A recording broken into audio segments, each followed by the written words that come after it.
So hello again. Today's video is actually going to be talking about the requirements, all that is required, all that you need in order to say you're going to take that plunge and come to the UK to teach.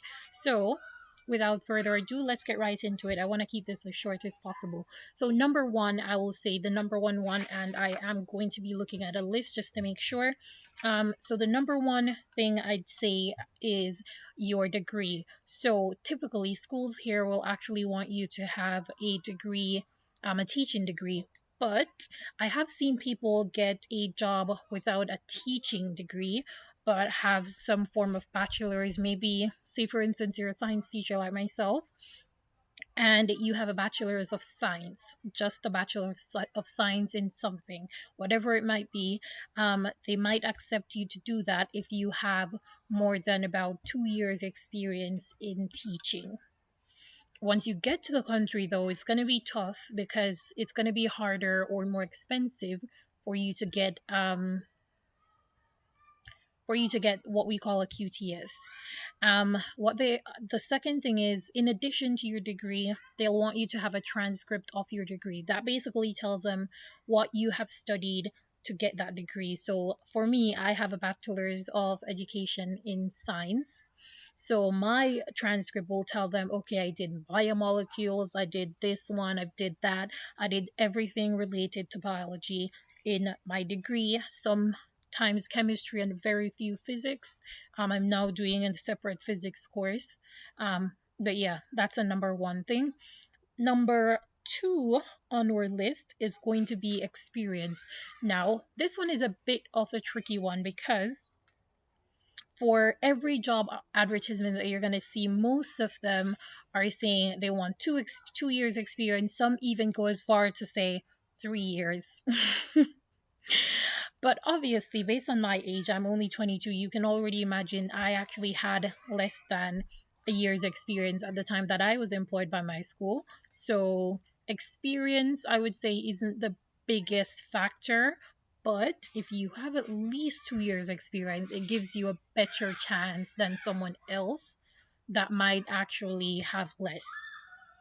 So the less experience you have, the harder it might be. For me, it wasn't that bad considering I still got employed in less than a year of trying. So isn't too bad, but I would say if you have at least 2 years, that's wonderful. Kudos to you. The third thing is your passport slash your travel documents.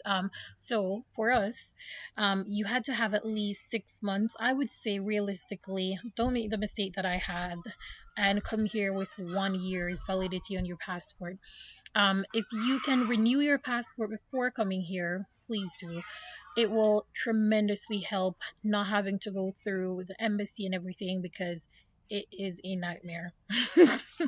So, your passport, you want to have a passport. That's the only way you're going to realistically leave the country. So, you need a passport. I will say at least a year, 2 years plus would be good. At least until you know you can go back to Jamaica yourself and have it renewed, which you can do on the same day. So that's a third. The fourth thing that we're going to be looking at is your police record. So in the UK, once you get here, they're going to do something that's called a DBS check. It's or equivalent of a police check.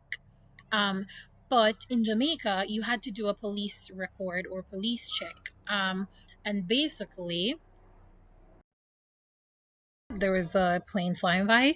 So I was saying about the police check. So in Jamaica, I know I can talk about the one in Jamaica because that's where I'm from. Big up to any Jamaicans.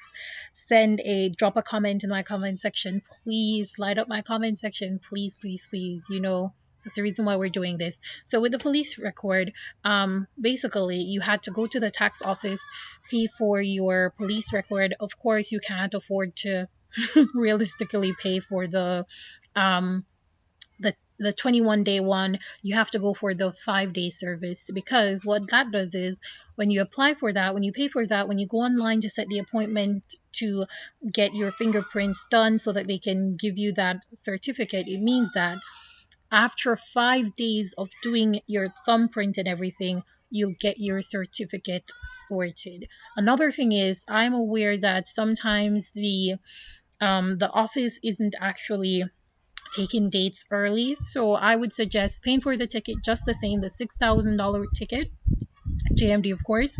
Go to the office, tell them the situation with some type of proof that this is the reason that you want it. And of course, you're getting an international police check to tell them that it's going to be for an international company. You'll need like the name of the company, their address, and so forth. I had the option to do it either in the name of my school or the name of the recruiting agency that I was using, which is Hourglass. Shout out to Hourglass, and specifically Ed at Hourglass Education. They are wonderful. They made the process seamless.